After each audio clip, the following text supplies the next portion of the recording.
Okay, welcome back to episode 8 in our study of databases and database users. Did you catch my error in episode 7? I forgot about assigning a mystery word earlier in the episode, so as a result, we had 2 in that one. Did you catch them? I hope you uploaded them both. Okay, well, let's pick up where we left off in our discussion of databases. A database management system should provide security and authorization subsystems, which the database administrator uses to create accounts and to specify account restrictions. Then the database management system should enforce these restrictions automatically.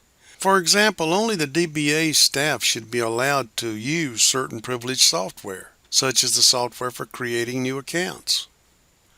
Similarly, other users may be allowed to access the database only through predefined canned applications developed for their use.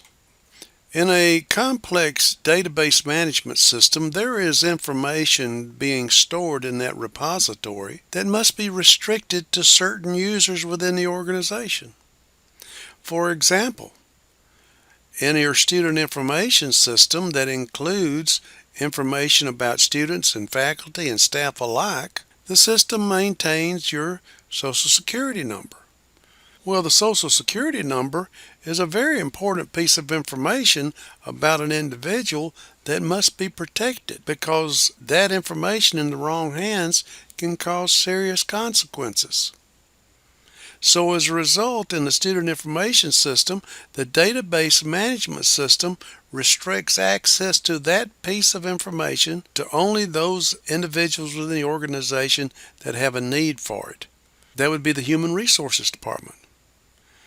The faculty and staff who need to interact with the student may need access to student IDs and names and majors and so forth, but they don't have any need for access to the student's Social Security number, and in a well-designed database management system, they don't, such I'm sure as yours.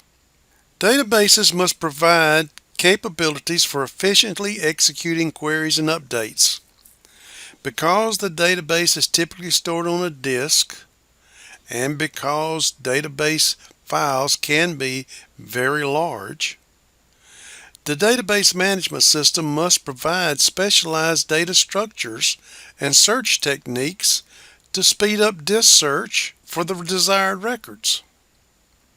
Auxiliary files called indexes are used for this purpose. Indexes are typically based on a tree data structure or a hash data structure that is suitably modified for disk search. In order to process the database records needed by a particular query, those records must be copied from the disk to main memory. Therefore, the database management system often has a buffering or a caching module that maintains parts of the database in memory buffers. A database management system must provide facilities for recovering from hardware and software failures. The backup and recovery subsystem of the database management system is responsible for recovery. For example, if the computer system fails in the middle of a complex update transaction, the recovery subsystem is responsible for making sure that the database is restored to the state it was in before the transaction started executing.